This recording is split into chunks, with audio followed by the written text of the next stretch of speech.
जनतेचा अधिकारनामा जाणीव हक्काची या न्यूज चॅनलमध्ये आपले स्वागत आहे। हुपरी येथे मुलाने केला किरकोळ कारणावरून बापाचा खून। हुपरी गंगानगर येथील आप्पासो कृष्णा नुल्ले वय वर्ष 70 यांच्या घरातील म्हशीचे रेडकू बांधण्याच्या कारणावरून त्यांचा मुलगा अनिल आप्पासो नुल्ले वय वर्ष 45 यांच्या वाद झाला। अनिल हा दारूच्या व्यसनात असल्याने त्या नशेमध्ये त्यांनी आपले वडील आप्पासो नुल्ले यांच्या डोक्यात, पाठीत व पायावर लोखंडी पाईप व लाकडी दांडक्याने मारहाण केली व सोडवण्यास गेलेल्या पण डोक्यात इजा करून ठार मारण्याची धमकी दिली व त्यात आप्पासो यांचा जागीच मृत्यू झाला।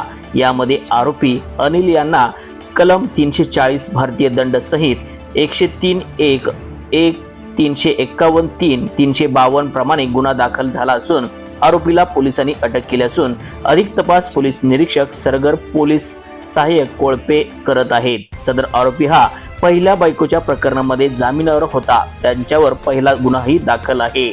न्यूज चॅनल प्रतिनिधी श्री सागर पाटील सह जनतेचा अधिकारनामा जाणीव हक्काची या न्यूज चॅनलला लाईक, शेअर व सबस्क्राईब करण्यास विसरू नका व सदैव रहा अपडेट। जाहिराती व बातमीसाठी आजच न्यूज चॅनलशी संपर्क साधावा। 80 87 820 897।